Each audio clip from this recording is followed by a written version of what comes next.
Are you a high earning and successful single? Maybe you're an alpha woman who has reached a lot of highs in your career, or maybe you're the kind of guy who has it all, except for that one asset, that feminine woman who's going to add sparkle to your life. Listen, whether you're a guy or a girl, here's what I can tell you. I have seen it all as a matchmaker and dating coach for some of the most high value singles around. And what I have learned throughout my years in doing this is that self-awareness will truly set you free. And a lot of people think that they're self-aware, but they really don't have that knowledge of modern dating.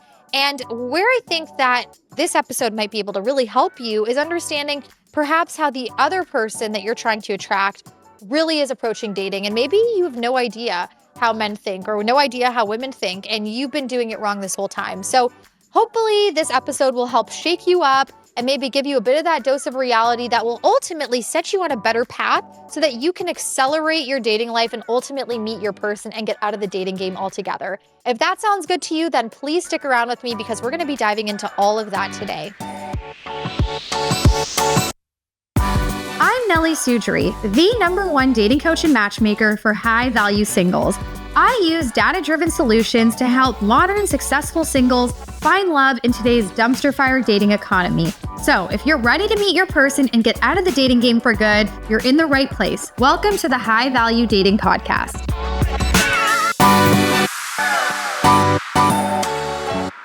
Hi, it's Nellie, the dating coach and matchmaker. Welcome back to the podcast where we talk about all things modern dating, love, and relationships.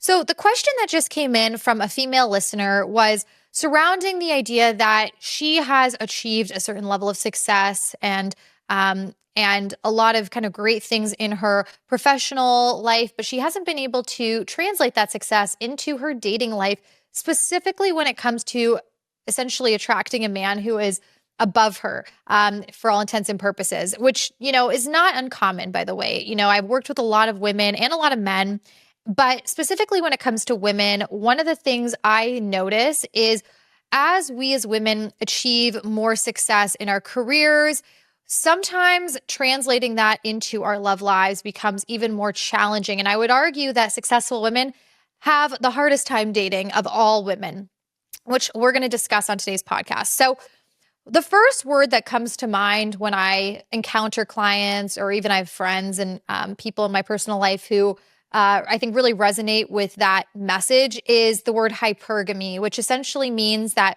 women tend to seek out partners who are superior to them, typically in the socioeconomical department. So they want financially better off partners than they are. And I can understand the mentality, and I don't fault it at all, by the way. Because if you think about it, if you're a woman, and if you're a man, by the way, this is what a lot of women personally, encounter, is you're already making, let's say, $150,000, maybe more, but we'll just kind of use that as an example. The idea that you would want to partner with a man who's earning less isn't appealing because a lot of the things that a man would be providing you with, well, you can provide yourself with. In fact, a lot of women might even feel that dynamic of being the primary breadwinner in the relationship would be a big disadvantage because it would force that woman to be more in her masculine energy, right? Whoever controls the money, and maybe this is controversial to say, but whoever controls the money kind of does influence the power dynamic. And I do personally believe that every relationship has a power dynamic. And so, studies even support that when a woman earns more than her man, especially in marriage, well, the likelihood of them getting a divorce goes up by 50%. Divorce already starts around 50%. So add on another 50%. And what's also interesting is if a wife is out earning her husband, the likelihood that he will cheat on her soars up to 300%. And I've actually worked with very successful women who have tried dating down financially. And this typically is the case because it creates a lot of resentment. Again, she's assuming more of the kind of traditional masculine gender roles, if you will, of taking care of the bills and making financial decisions. I had one client who was a CEO and she was dating a guy who was not well off at all. And meanwhile, she was an 8-figure earner. And one time she told me he wanted to drive the Range Rover and she said, "No, you drive the Toyota. That's my car." And so in lies a lot of the problems, and that was a big point of contention for them.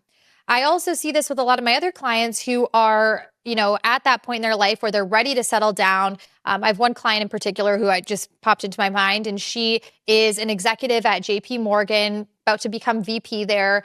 And she's high earning, obviously, 36 years old, ready to start, a family and get married. But her dating pool is smaller. Why? Because the more success you as a woman achieve in your life, when it comes to career specifically, the smaller your dating pool becomes, because any man who's not earning more than you, you're not even really paying attention to. And like I said, even if you do date those guys, there are a whole slew of problems that come. So what happens is you're only looking at the guys who are making more than you. And this is where it gets tricky.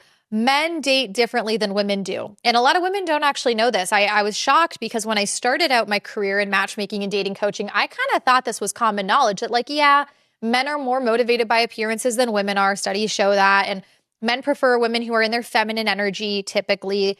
But actually, a lot of women assume that men date the same way they do. For example, I've been, around a lot of women who've said, but Nellie, I make $300,000, $500,000. Like, that is something that I think a lot of men would value. In fact, ladies, that is not what men value when it comes to their mate selection, especially if they are high earning men, right? If the guy is broke and he's looking for his next meal, then maybe that would be, something that would attract him. But the men who are earning more than you, well, they've already got their money. So while it might be great and a cherry on top that you are earning a high amount of money, that is not necessarily a driver as far as their decision making goes, and as far as whether they are going to pursue you and court you or not, right? Because they already have their money. And most of the time, women, and this is a bit of a generalization, but a lot of women do not approach dating from the perspective of, yeah, I'm going to be paying for these dates, right? So to a man, it's like, well, that's not really of value. What's of value to a lot of men, which I can attest to because I work with a significant number of high value men, is she attractive? Is she nurturing? Is she feminine? I have clients who are men who are Harvard graduates, who are multimillionaires. Heck, I even have clients who are billionaires. And they have told me, I don't really care if she's, making a lot of money. I just care that she's doing something she's passionate about and that she takes care of herself and that she's in shape, right? And a lot of the times I'll add this too, and I know this is going to ruffle some feathers, especially among women, because it's a very sensitive topic, but age, right? We can't have an honest conversation about modern dating if we don't have an honest conversation about age. The more successful a man is, typically the pickier he's going to get because he can afford to be picky. And we know through studies that men tend to prefer women who are younger than them. Doesn't mean that they want to date 18, 19, 20-year-olds. Okay, that would probably be, problematic for the most part. But it does mean that if they have the option to, and they are financially well off, don't always have an incentive to date a woman who is their peer age-wise because they have access to women who are younger. And I will say there are a lot of exceptions to the rule. And I don't think that age should be the end-all be-all for women because, frankly, I know plenty of women who are older. I have a second cousin who got remarried she was a single mom. She got remarried at 50, had a baby at 51. So it's definitely possible. I even think about Lauren Sanchez, who's engaged to Jeff Bezos. She's a single mom and she's 54. But as you achieve more success in your career, which success takes time, becoming established takes time, typically your dating pool is going to it's going to change because you're not going to necessarily have the same leverage around men your age that you used to. So I suggest, ladies, if you are successful, that you consider dating up in age, which a lot of women are very averse to. You will be a little bit more competitive in the dating market if you are willing to date a guy who's 10, 15 years older than you. If you don't want to date a guy who's 10, 15 years older than you, that's totally fine. However, that means you cannot neglect other things that are important to men, right? Like your appearance. I have so many friends and even clients. I have another client who's a very successful executive. She works at a private equity firm and she went to Harvard. And she told me that, with the guys that she's interested in, she doesn't feel confident being around them because she spends so much time working. She works from like 8 to 8 every night. She doesn't have time for the gym. She doesn't have time to get her hair done. And so she doesn't even feel confident going on these dates because she's neglected her appearance. And I'll tell you something, it matters. So it's really important that if you want a high value man and you're a woman, you first of all understand how men think. And secondly, you also understand where you are in the dating market and how you can become the most competitive single in that market so that you have a lot more leverage in terms of the men you want to date. But it is tricky and it is kind of an annoying situation for a lot of women. And by the way, I don't blame women.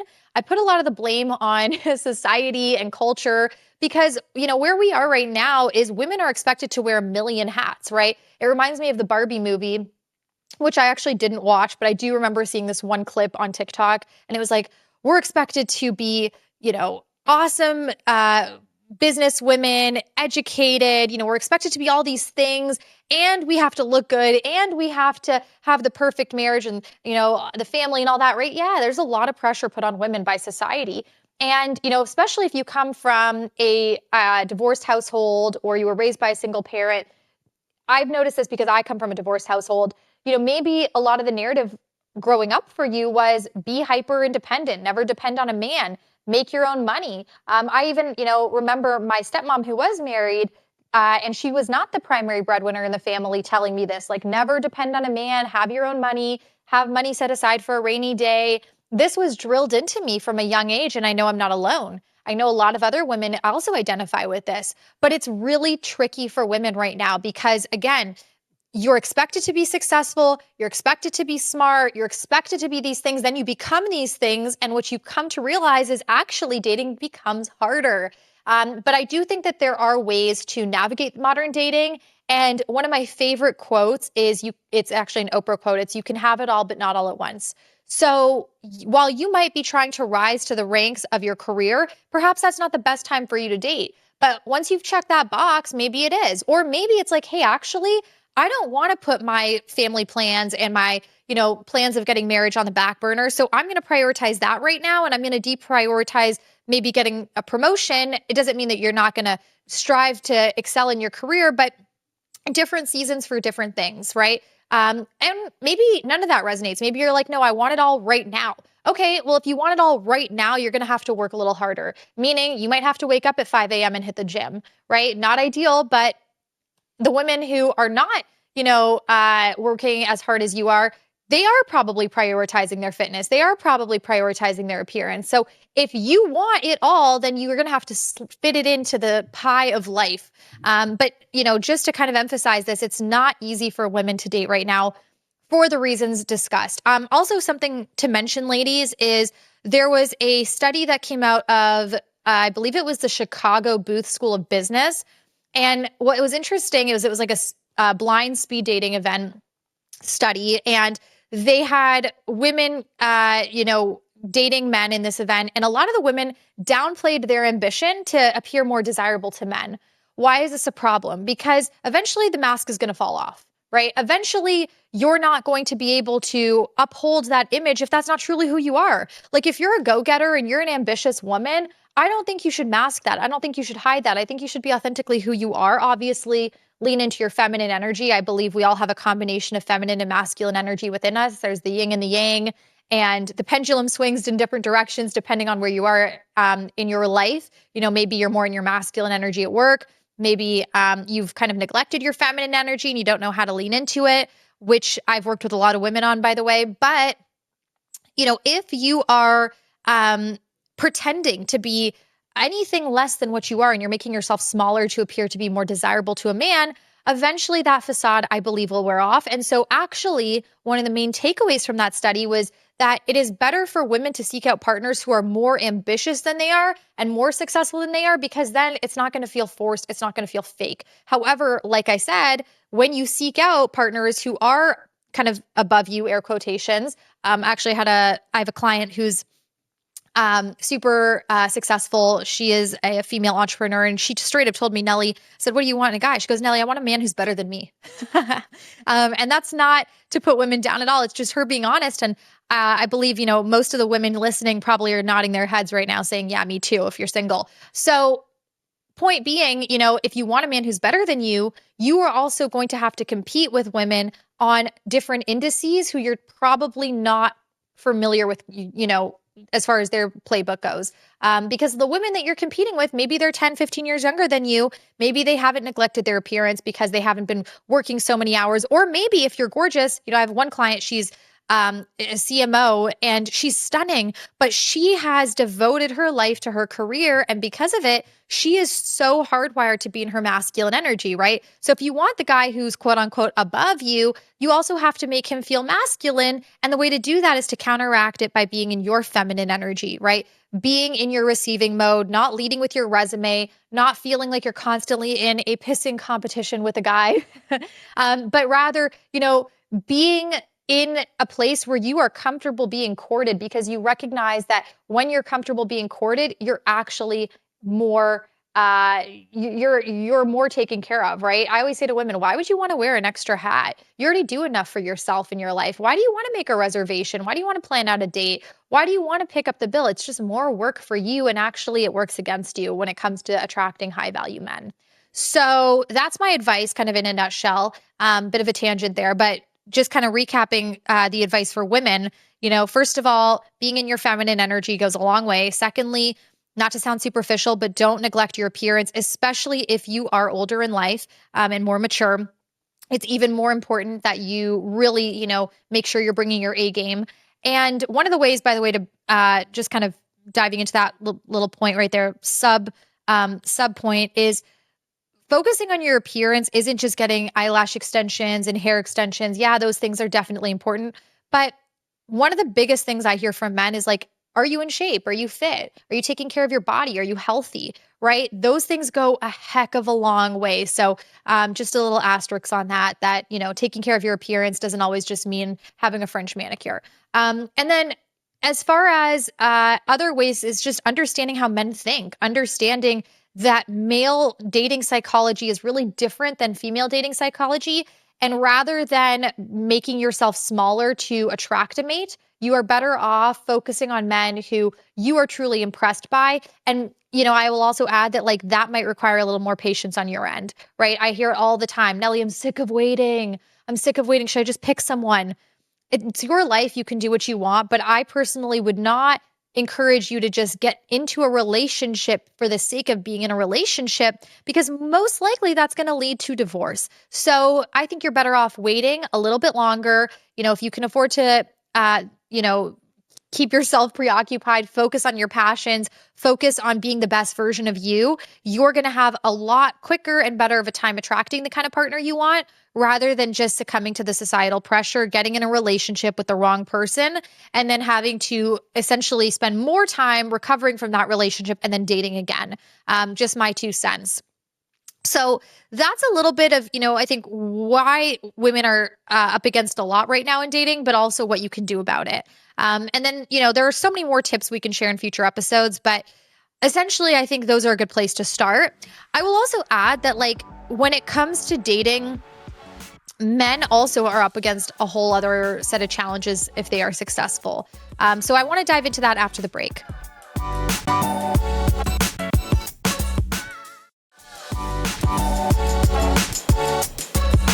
Welcome back. So before the break, I was diving into a lot of the complexities and challenges that modern women are up against when it comes to dating. But ladies, especially, if you're listening right now, you'd be probably surprised to realize that a lot of men also have a lot of issues when it comes to dating, and they have a tough time finding love now more than ever before as well. And there are a million reasons for this, but the one I really want to dive into on today's episode is when it comes to successful high value men, a lot of them fear women using them for their money, because a lot of women do look at them as their meal ticket, do look at them as a savior. And you'd be, I think pressed to find out that actually a lot of guys are seeking meaningful relationships too. And while they might be more than willing to be in their provider mode for women, nobody wants to be used. I mean, I have a male client who actually gave me this quote. He said, Nelly, this is a novel idea, but women don't want to be used for sex. Men don't want to be used for money. Shocking. But yeah, a lot of guys do not want to date women who are really only looking at them as a blank check, or looking at dating as an opportunity to have an experience. And so, with men, it's tough too, because how do you decipher who is really interested in you and who's interested in just what you have to offer financially? Now, that, by the way, I don't, say that to fault women for seeking out provider men. I totally understand the psychology. I'm a woman as well. I get it. We are in a lot of ways hardwired to seek out providers and protectors. But the dating experience for a lot of men has kind of made them salty. It's made them somewhat sour to the whole thing, to a point where like a lot of guys don't even want to be chivalrous, not because they don't have a desire for chivalry or because they don't believe in it or because they don't want to do that for the right woman, but because a lot of them have been in situations where they've just simply been used. And, I think one of the things I say to men, if you're a guy and you're listening, I'll extend this advice to you, is while it might be very easy to seek out a woman who is gorgeous, right? You also want to be screening women for other qualities, despite just her looks, right? Is this woman someone who shares the same values? Is this woman someone who aligns with me as far as what we want our lives to look like? Is this woman someone who values me? And sometimes it's tough to really screen for those things on a dating app because it's a two-dimensional platform. You're just looking at the pictures.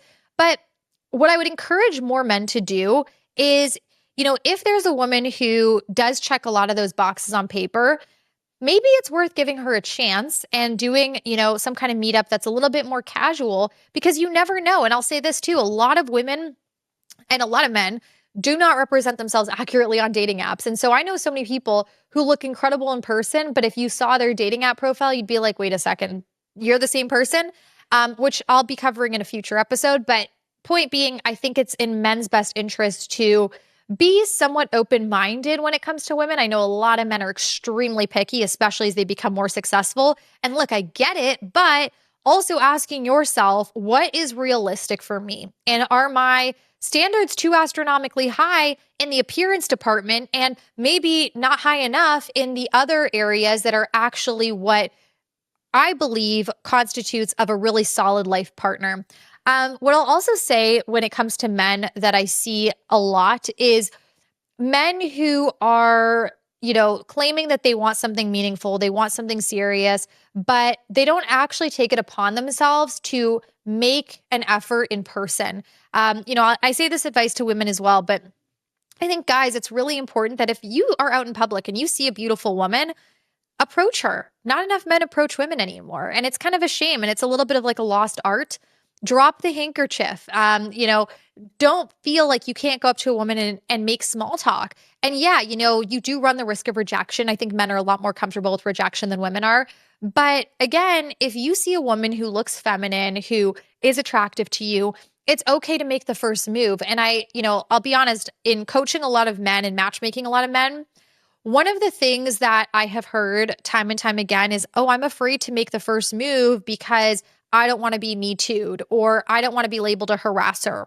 I think we've kind of gotten a little bit away from that. But at the same time, you do, I think have a different set of challenges as a guy that, are currently making it tough to approach women. But it goes back to that same quote of like, you miss 100% of the chances you don't take. And I also think you should be screening women on the basis of like, who do I want to spend my life with? Or if you want kids, who could be a great future mother to my children? And there are a lot of benefits to dating, intelligent, successful women, because those characteristics are also really, I think, important when it comes to starting a family, right? She's going to impart her wisdom and her knowledge onto your kids. I can imagine you probably want smart, successful kids. So, it's not to say that you should in any way minimize your criteria. I think if anything, it's just about broadening it and really asking yourself, what are some great characteristics? And also, just because a woman looks hot on Instagram doesn't mean she's going to be a great wife or girlfriend or mom, right? And that's part of the deception of living in 2024 is I see a lot of men basing their decisions on who to date based on how sexy a girl looks on Instagram and in her dating app pictures, as opposed to, is this a woman of substance? Is this the kind of woman who is really going to make me feel like I am unleashing the best possible version of myself as a man? And also, is this someone who, again, has shared values, shared morals, and wants to live a certain life the way I do? I have a client, he told me, Nelly, I don't do dinner dates anymore because I have experienced with dating that a lot of women, if I take them on a wonderful dinner date, they won't kiss me at the end of the date. They'll reject me after. So I'm just kind of sick of wasting the money on that. And I just go on, casual walks on the beach now. We look at the sunset, we grab coffee. So I totally understand that. And what I would say is one of the things he's doing well is it's a good way to screen women for who's actually interested in dating you versus who's interested in dating you for what you have to offer in that moment. So that's, by the way, not for me to, I know there are a lot of women probably cringing as they're listening to this saying, well, that's not chivalrous. Well, here's the thing, ladies. Are you looking for a life partner or are you looking for a, 5-star dinner until you get your next one paid for, right? That's the question you need to be asking yourself. And I bet more often than not, women are looking for a life partner. If your head is in the right place and you're really, interested in taking this next chapter on with someone, then it shouldn't be about whether someone is, spoiling you on a first date. Because here's the thing, a lot of guys, successful guys right now, they're actually kind of doing this, and I hate to use the word test, but they're kind of testing women this way where they're like, yeah, I'm a CEO, I'm a millionaire, but I'm taking her to coffee or I'm taking her to drinks or we're going to do something casual. And then later on, she'll get spoiled. Later on, she'll get princess treatment because, again, it's not, if for a lot of men, worth the investment early on just to lead to nothing. So I would just say to women, like, this is something that's becoming very common among men. And I think, I understand where men are coming from with this. And I personally think, while you might be interested in a guy who is lifestyle compatible to you, and maybe your lifestyle is actually, I do want to go to 5-star dinners and resorts and all that, that's totally fine. But that expectation shouldn't always be there on a first date. It's worth giving people a chance, but both on, the ladies' end and on the men's end, giving people a chance, being open-minded and seeing, do we get along?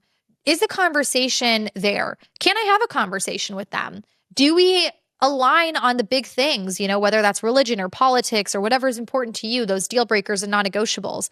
That is where you are going to see, I think, the most promising dating experience.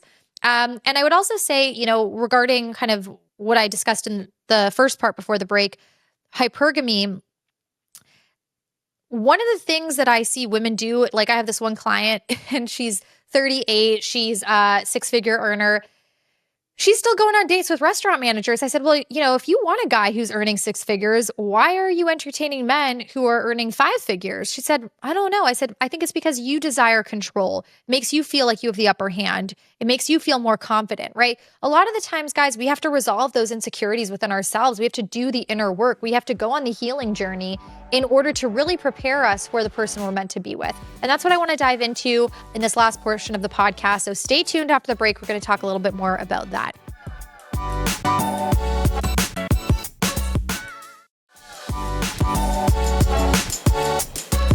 Welcome back, guys. So right before the break, I touched on the importance of going on that healing journey and doing the inner work and really making sure we are in tune with who we are from the inside out. And so I want to dive into that a little bit more right now, because the truth is you can be successful. You can have all of the boxes checked on the outside and you can, get all of the praise from the outside world. But if you yourself do not feel confident and whole internally, then the right partner can come along and you can sabotage that situation subconsciously even because your insecurities are bubbling up to the surface. And so whether you're a guy or a girl, I think it's really important that you do that inner work. And part of doing that inner work is understanding what those patterns have been in our dating lives. Why do we seek out certain partners? Where does that come from? Is that something that was drilled in childhood? Is that something that was kind of indoctrinated in us by our parents? Is that something that, we feel more we feel more confident with someone who's emotionally avoidant, right? Where does that come from? Because we cannot solve the what if we don't have the why. And so what I implore a lot of you listening to do is to really dig deep and really ask yourself some of those hard-hitting questions of, why am I seeking out certain partners? And why is it important to me that I have a long-term relationship? Or why is it important to me that I get married? Or why is it important to me that I have someone by my side who does check these boxes, whether it's that they are 6 feet tall, working in finance with blue eyes, or whether it's that, the woman is, feminine and fit and, a great homemaker. Why are these things important to us? What kind of life do we really want to live in this next chapter? The thing is, when we get comfortable with our fears and our vulnerabilities, it's a lot easier for us to actually be open to dating. And, I think especially for women who are successful, leading with vulnerabilities can feel like being weak. And same with men, by the way, right? Leading with some of those things that make us feel a little bit uneasy might make us feel like we are not real men, right? We're weaker. But the thing is, that's how we develop connection. That's actually how we become closer to people, is by leading with some of those vulnerabilities and insecurities and fears and, making them our personal superpower.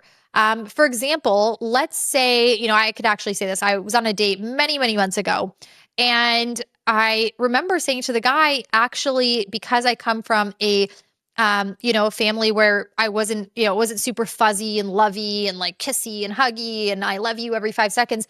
I am not the most comfortable with saying those things. And what was interesting is like that actually brought me closer to him because I was leading with my vulnerabilities. And so understanding ourselves, understanding our needs can really help us actually create connection.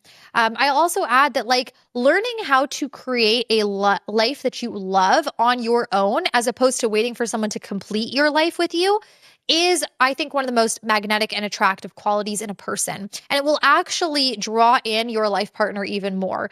This is where I can sometimes sound a little woo-woo in the manifestation department because I'm a very spiritual person and I do a lot of meditation and self-concept work, not just on myself, but also with my clients.